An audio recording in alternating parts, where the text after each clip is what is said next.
Good afternoon, sixth grade Bobcats. Welcome back to what I surely hope will be another great week for you here at the Helena Middle School. On this week's Bob lesson, I'm going to start sharing my top 5 tips on how to academically be your best at HMS. Got a special thanks going out to some of the sixth grade teachers who helped me record these. Being your best academically is just one piece to being your best here at HMS, and it's a very, very, very important piece. Anything you do in life, you need a game plan on how you're going to be your best, and today I'm sharing 5 of my top 10 tips with you. So buckle in, pay attention. Hope you guys enjoy this Bob lesson, and as always, go out and make it a great week at the Helena Middle School. All right, as promised, this week's Bob lesson is titled Your Guide to Academic Success Part 2. But first, let's be our best this week at HMS. Let's be Bob. Let's be safe. Let's be responsible. Let's be respectful. And let's be a learner. Good afternoon, Bobcats. This is Mrs. Shockley, and I am a guest presenter with Mr. Flato today to help our Bobcats be their best with academic success. Tip number 1, come prepared for class. For some of you, that means actually getting yourself to school. Do some of you guys stay up too late some nights watching Netflix or playing on your phones, and then you're too tired to come to school the next day and you call that a sick day? That's not a sick day. That is behavior. So if you're actually sick, you have the flu, you have a cold, you are spreading germs to everybody, that's a sick day. And we want you to stay home for that. But if you're not sick, it's your job to get to school because school is your job. You need to come with assigned homework and your projects completed. Don't be trying to fill in those homework assignments when you're walking in the door and you got a few minutes to try to complete your homework. Try to get that stuff done before you come to school. And then coming in focused with outside issues, remaining outside. Get your mindset right and make sure that you are focused on school. Getting to class on time, no lingering in the halls, walk and talk with your friends as you get to where you're going, but try not to be late to class because your teacher has a wonderful lesson prepared for you and they want to get it going and they need you to get there on time. Bring your proper materials to class.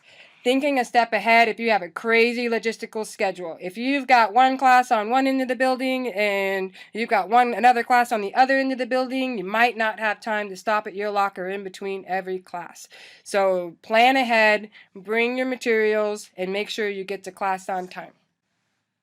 Hi, I'm Mrs. Erickson. I'm your guest speaker today for your Bob lesson.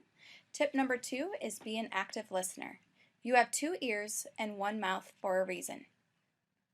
Means you have to listen twice as much as you actually do the talking. Students make more mistakes and miss more information from not listening than any other reason. It is actually physically impossible to be talking and listening at the same time. Remember, focus on recognizing whether it is time to listen or time to speak. Hey, good afternoon, Bobcats. This is Mr. Hogan here, bringing you tip number 3 of following directions. So why is it important to follow directions? Well, here's a couple things to ponder.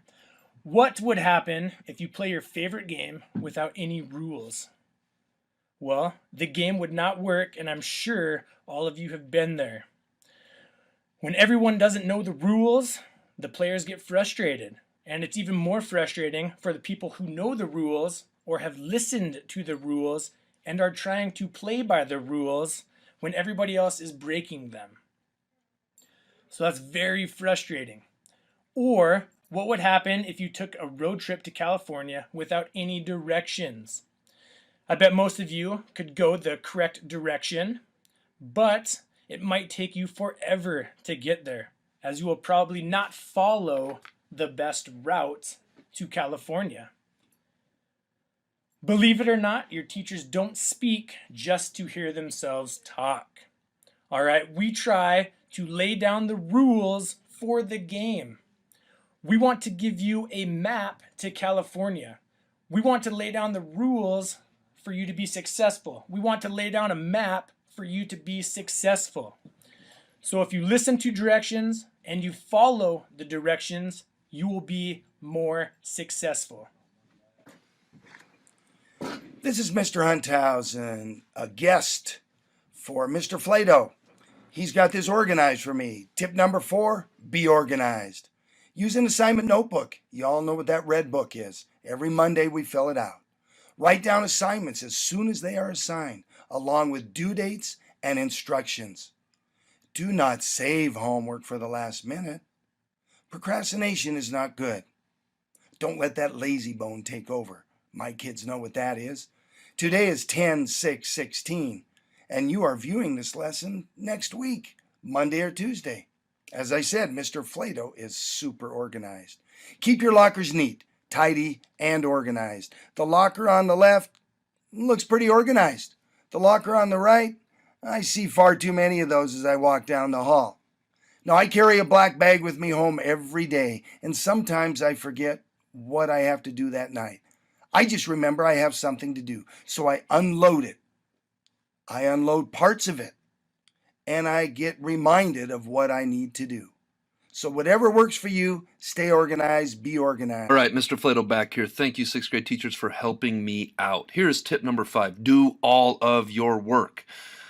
Missing work and not doing work is the biggest thing I see in middle school that drags students down. So I did a little side-by-side scenario here to help you guys understand it. Let's pretend that we have 2 students. Student number 1 on the left, student number 2 on the right. Student number 1 and 2 do the exact same on 1, 2, 3, 4, 5, 6, 7. 6 out of the 7 assignments, except for 1. Assignment number 3, student number 2 did not do. The difference between these 2 students at the maybe midterm or whenever this is a 93% and a 79%. That's the difference between an A and a C. One more time. Student A and student B scored the exact same on all of these quizzes, tests, and assignment. The only difference is student number 3 did not do one. That was the difference between an A and a C. Imagine you start adding up these zeros, they start adding up, and they will tank your grade so quickly. Another thing I heard from students a lot is, I did it, but I just didn't turn it in. Well, let me ask you this. If you spent 2 weeks working on a job and your employer wrote you a check for, I don't know, $1,000, would you leave that check in your pocket, or would you go cash it into the bank and get your money? Something to think about. If there's anything I can stress to help you be successful this year, it is do all of your work. Zeros will kill you. All right, we're on to this week's quote of the week, and it is, note to self, that is you. You got to do this for you, not for anybody else. Do it for your parents, do it for your family, of course, but do it for you. This is for you. This isn't about anybody else. Live for you, honor you, never lose sight of that. This is your life. You only get one life. Make the most. All right, let's move on to this week's Jelly Bean Question of the Week winners. We have Ayla Patterson, Kale Covey, Macy Rude, Ray Wade, Brooke Irby, and Jack Grotzky.